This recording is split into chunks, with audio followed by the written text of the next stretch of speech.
The 90s! Yeah, there were some bad moments, but most of us look back on that decade with kind eyes. And that has got to have something to do with the stars who we watched on the big screen. I'm Adam Andrews with Where Are They Now, and this is the top 10 stars of the 90s. Let me know in the comments what your top 3 favorite films from the 90s were. Number 10, Brendan Fraser. In the 90s, Brendan Fraser killed it. He swung from vines in George of the Jungle, fought the undead in The Mummy, starred in Blast from the Past and Airheads. His career continued on into the 2000s, most notably with a role in the Oscar-winning film Crash in 2004, and a few small roles on TV shows like The Affair and Trust. But in recent years, he has been making a comeback, with fans who remember his 90s stardom that made up their childhoods. And he is coming back in a very strong way too, especially thanks to his role in Darren Aronofsky's The Whale. Brendan Fraser gives an Oscar-worthy performance as Charlie, a 600-pound gay man who is making a last-ditch effort to repair his relationship with his estranged daughter as his health deteriorates. It's a big change compared to his awesome roles blasting mummies or traveling the world with the Looney Tunes, but he is killing it. Number 9.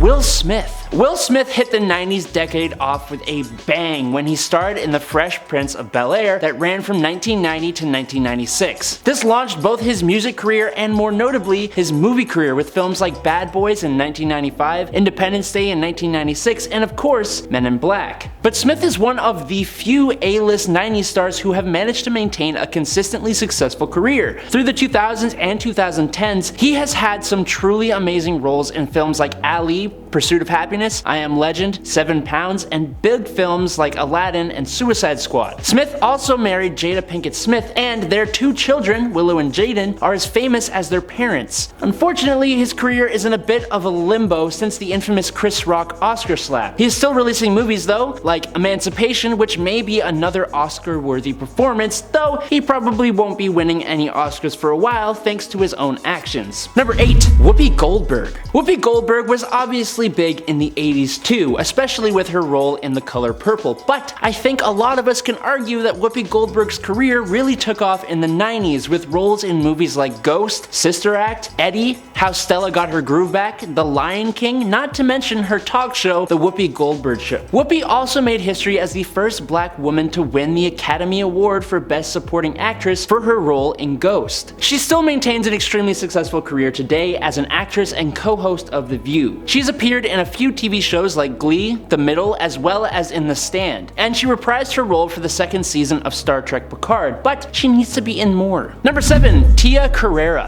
While some younger people may not know who Hawaiian actress Tia Carrere even is, there was a stretch in the 90s when her name was almost unforgettable, especially after she played Cassandra in the smash hit Wayne's World and its sequel.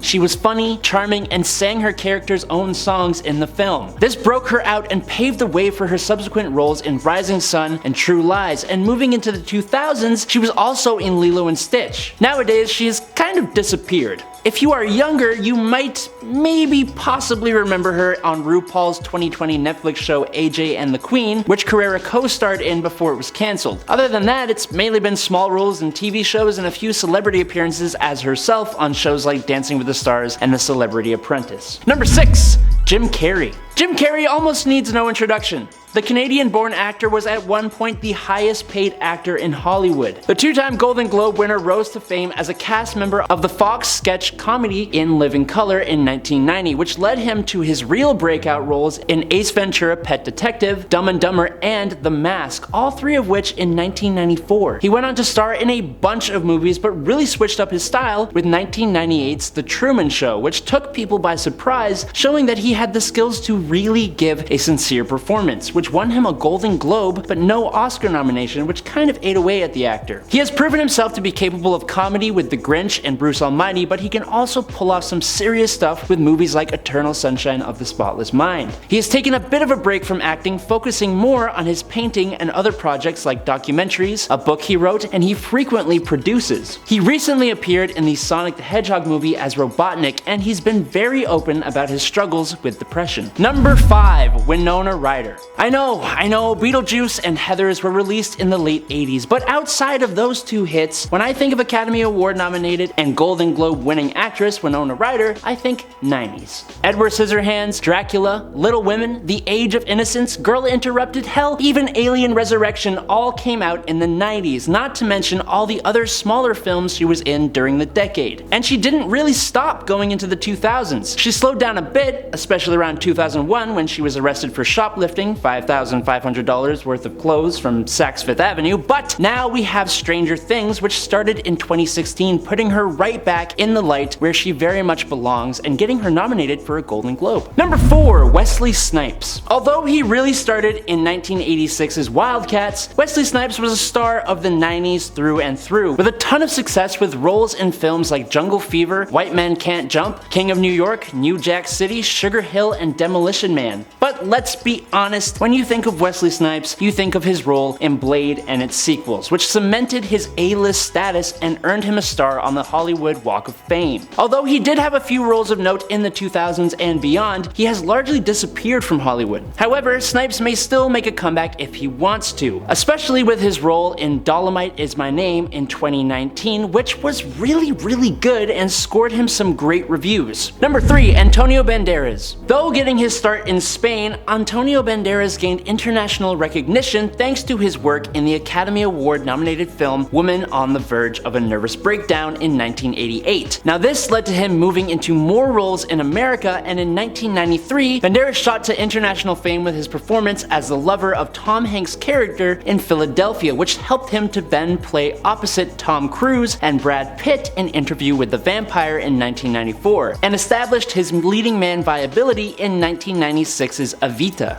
This led to his starring roles in films like Desperado, Assassins, and, of course, the critically acclaimed The Mask of Zorro, making him one of the most well-known stars of the decade. He has slowed down a little bit since those 90s days, but is still seen as an accomplished actor, and he pops up all over the place, securing notable roles including Puss in Boots in the Shrek franchise. And most recently, he was in the Uncharted movie and will be included in the newest Indiana Jones movie when that releases. Number 2, Tom Cruise. Tom Cruise is kind of a mixed bag. Some people like him, some people, like my mom, cannot stand him. There is no denying, however, that he was and remains a megastar, and that all started in the 80s, but it blasted off to the moon in the 90s with tons of movies like Interview with the Vampire, A Few Good Men, Jerry Maguire, Eyes Wide Shut, Magnolia, and of course, Mission Impossible. He even married Nicole Kidman, and they had 2 children together. Even if that marriage didn't exactly last a very long time, it's still a feat. He has taken a bit of a hit to the popularity, with a lot of people now associating him with Scientology, but he still maintains a successful career, especially with his long-running Mission Impossible franchise, and he is now trying to be the first person to actually make a feature film movie in space. And in at number 1